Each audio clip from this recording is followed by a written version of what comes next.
Hi students, this is Ramalakshmi Physics Faculty. In last vectors video, I was discussed how to find the resultant of given two vectors by using triangle law of vector addition. Suppose instead of two vectors, we want to add these four vectors. What is the resultant of these four vectors? Can we apply the triangle law of vector addition in this case? Yes, but the first condition, all these four vectors have the same nature. Okay, first vector A bar and the second vector B bar. First add these two vectors by using triangle law of vector addition. Join from initial point of the first vector to the terminal point of the second vector. And this vector is acting in opposite direction. Let it be E bar. So the vector sum of A bar and B bar is equals to E bar. And similarly, now add the two vectors E bar and C bar by using the same triangle law of vector addition from initial point to terminal point of the vector C bar. So now name this vector F bar. So resultant of E bar and C bar is equals to F bar. Now F bar is equals to E bar plus C bar. So finally here the two vectors F bar and D bar. So again take from initial point of F bar to the terminal point of D bar. So this is taken to be R bar. Now resultant R bar is equals to F bar plus D bar. Here F bar is equals to E bar plus C bar and E bar is equals to A bar plus B bar. So finally what we get? R bar is equals to A bar plus B bar plus C bar plus D bar. So resultant of these four vectors is equals to vector sum of all the four vectors. R bar is equals to A bar plus B bar plus C bar plus D bar. Polygon law of vector addition. If number of vectors of same kind acting at a point in the same plane in different directions are represented both in magnitude and direction by the adjacent sides of a polygon taken in order, then the closing side taken in the opposite order will give the resultant both in magnitude and direction. This is called polygon law of vector addition. What is a polygon? A polygon have minimum 3 sides and a polygon is a closed figure.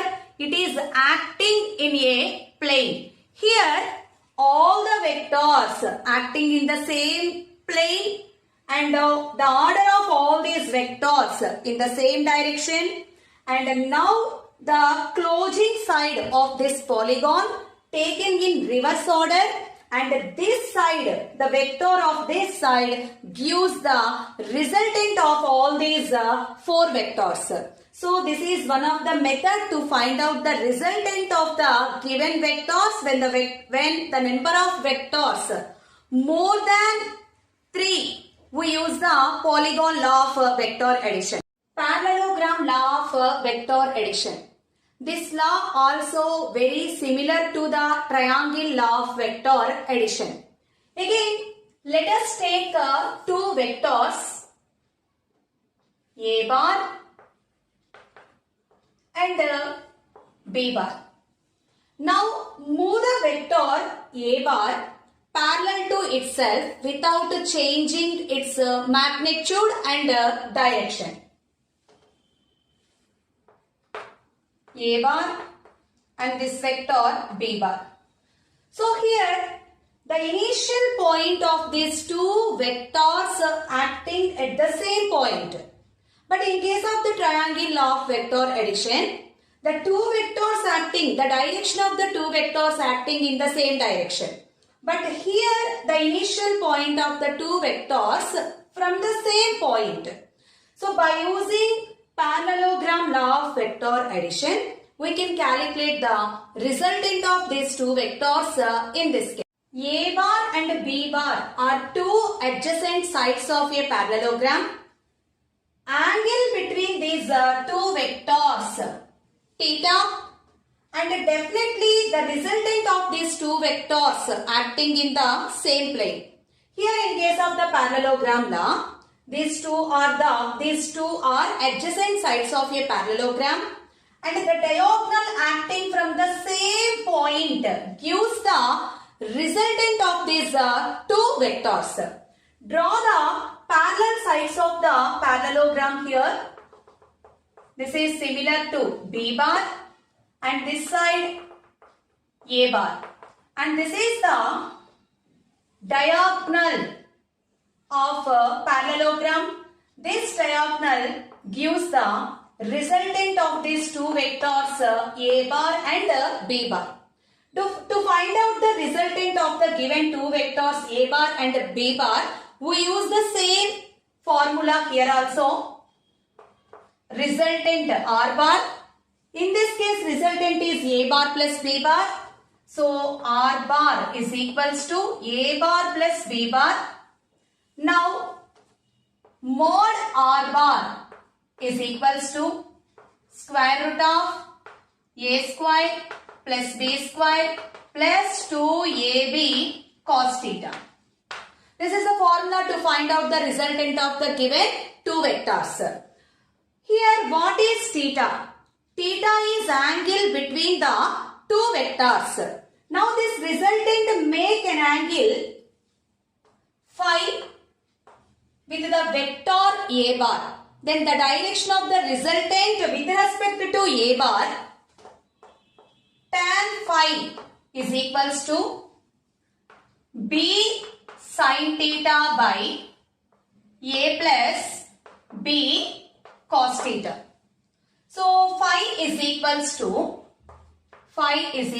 to tan inverse B sin theta by A plus B cos theta.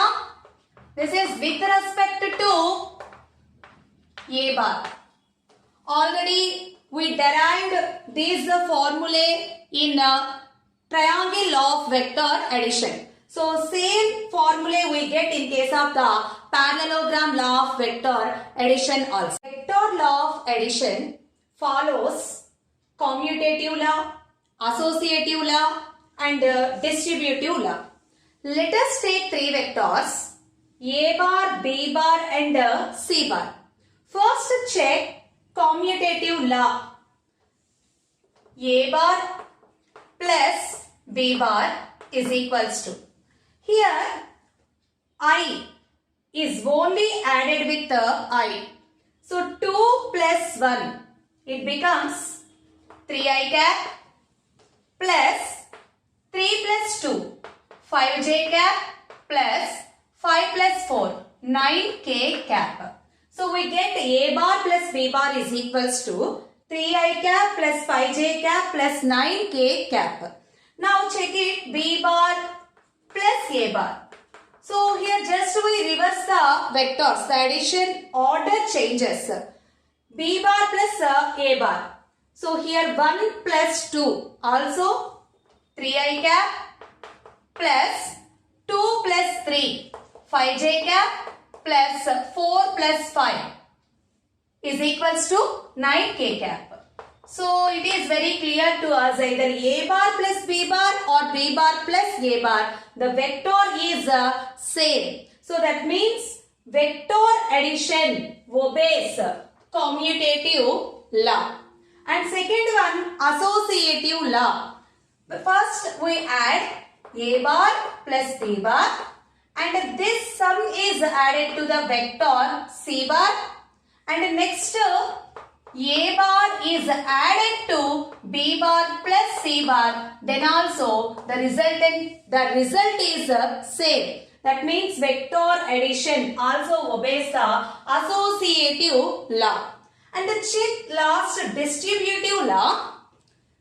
If any scalar is multiplied to a vector A bar plus B bar.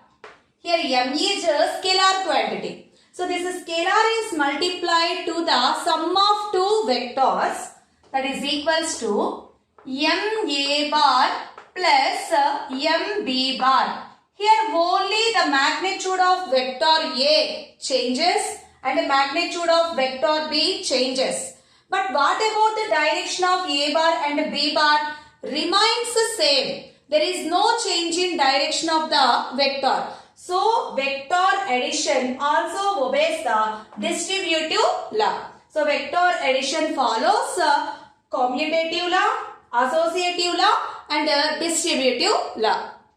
Some special cases of resultant of two vectors. Let us take two vectors P bar and Q bar. The angle between the two vectors is theta. Then what is the formula to find out the magnitude of resultant of the two vectors? Mod R bar is equals to square root of P square plus Q square plus 2PQ cos theta. Here, maybe the two vectors acting in the same direction. Then what is the angle between the two vectors? Theta is equals to 0 degrees. Then cos theta, cos 0 degrees value 1. Then the resultant of these two vectors R is equals to square root of P square plus Q square plus, in place of cos 0 degrees value equals to 1. Then it becomes 2PQ. So, square root of P square plus Q square plus 2PQ is equals to root of P plus Q whole square. So, the resultant of the two vectors simply is equals to P plus Q when two vectors acting in the same direction. Next, when two vectors acting in opposite directions, then what is the angle between the two vectors? The angle between the two vectors is equals to 180 degrees. Cos 180 is equals to minus 1. So, in place of 2PQ cos 180 degrees, substitute minus 2PQ. Then the resultant of the two vectors becomes to P minus Q. Next case, when two vectors are acting perpendicular to each other, then what is the angle between the two vectors? 90 degrees. We know cos 90 degrees is equals to 0. So then what about the resultant of the two vectors in this case? Resultant of the two vectors in this case is equals to square root of, in place of 2PQ cos theta, it becomes to 0. Then simply we get P square root of P square plus Q square. Next case, let us take the magnitude of the two vectors is equals to same. Mod P bar is equals to mod Q bar. So resultant of the two vectors is equals to square root of P square plus, in place of Q also I am taking P only because both magnitudes same, plus 2P into P, it becomes a P square cos theta. So P square plus P square becomes to 2P square. Take 2P square common, 1 plus cos square, sorry 1 plus cos theta. Here cos theta is equals to 2 cos square theta by 2 minus 1. Substitute here square root of 2p square into 1 plus, in place of cos theta, 2 cos square theta by 2 minus 1. So here plus 1 minus 1 cancelled. 2 into 2, that is equals to square root of 4 t square cos square theta by 2. So in this case, what is the resultant of the two vectors? R is equals to 2p cos theta by 2. Okay students, in next class we will discuss how to add the two vectors and subtract the two vectors at the same time. Lami's theorem also. Okay, thank you students. Have a nice day. Bye.